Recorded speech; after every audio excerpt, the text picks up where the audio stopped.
मसाजोग गावचे सरपंच संतोष देशमुख यांचं 9 डिसेंबर रोजी अपहरण करून खून करण्यात आला। याचे पडसाद संबंध महाराष्ट्रात बघायला मिळाले। या घटनेला 2 महिने आज पूर्ण होत आहेत। सत्ताधाऱ्यांच्या विरोधकांनी देशमुख कुटुंबियांना न्यायाची मागणी केली आहे। जो कृष्ण आंधळे फक्त कागदपत्रावर 2 वर्ष फरार होता, त्याला एवढं अभय जर दिलं नसतं, त्याला शिक्षा दिली असती तर हा गुन्हा कुठंतरी थांबला असता। याचे सर्वस्वी जबाबदार कोण हे प्रशासनाने आम्हाला सांगायचं। आम्ही नाहीच सांगणार। आम्ही गरीब कुटुंबातून आहे, आम्ही सर्वसाधारण आहे। आम्हाला ह्या प्रश्नांचं उत्तर पाहिजे, याचं कोण जिम्मेदार आहे।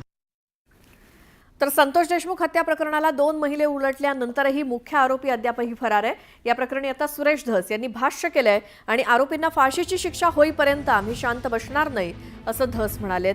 धनंजय मुंडेंच्या राजीनाम्याबाबत राष्ट्रवादीचे नेते निर्णय घेतील।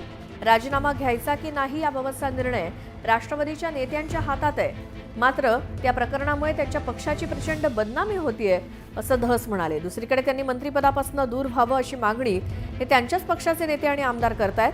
प्रकाश सोळंकेंनी सुद्धा हीच मागणी केली आहे। मात्र मी स्वतः त्यांचा राजीनामा मागितलेला नाही असं धस यांनी यावेळी बोलताना स्पष्ट केलं।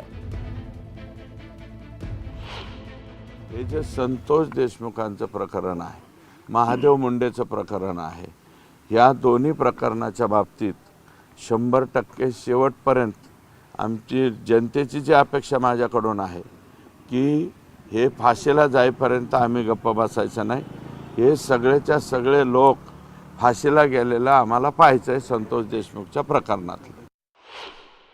पण माझं मत असं आहे की त्यांचा राजीनामा घ्यावा किंवा नाही घ्यावा हे सर्वस्वी माननीय अजितदादा, प्रफुल्लभाई पटेल आणि त्यांच्या पक्षाचे प्रदेशाध्यक्ष श्री सुनील तटकरे यांच्या हातामध्ये आहे। यांनी जर मनात आणलं तर त्यांचा राजीनामा तातडीने होऊ शकतो। आणि आमचं काय आहे, त्यांच्या पक्षाची प्रचंड बदनामी होते ना। त्यांचा पक्ष रॉंग बॉक्समध्ये चालला आहे, आम्ही तर पॉझिटिव्ह बॉक्समध्ये चाललेलो आहे। त्यांनी त्या पदापासून दूर व्हावं अशा प्रकारची मागणी त्यांच्याच पक्षातले आमदार बऱ्यापैकी करतायत। आमच्या जिल्ह्यातले त्यांच्या पक्षाचे ज्येष्ठ आमदार श्री प्रकाश सोळंके यांनी ती मागणी केलेली आहे। अनेक संघटना मागणी करतायत, जिथं जिथं मोर्चे निघतायत तिथंसुद्धा त्यांची मागणी हीच आहे। पण मी स्वतः अजून त्यांचा राजीनामा मागितलेला नाही। लोकशाहीतला त्यांचा अधिकार आहे, परंतु धनंजय मुंडेंच्या बाबतीमधली स्पष्ट भूमिका सगळ्यांचीच आहे की सध्या त्याची ज्युडिशरी इन्क्वायरी सुरू आहे। त्या प्रकरणाची कोर्टामध्ये मॅटर आहे। काही लोकांना अटक केलेलं आहे। आयजीच्या अध्यक्षतेखाली SIT नेमली गेलेली आहे, त्याची देखील चौकशी आहे।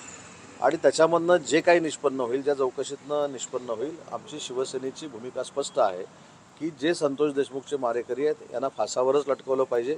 अशी प्रवृत्ती म्हणजे परत वाढणार नाही ही भूमिका पोलिसांनी घेतली पाहिजे।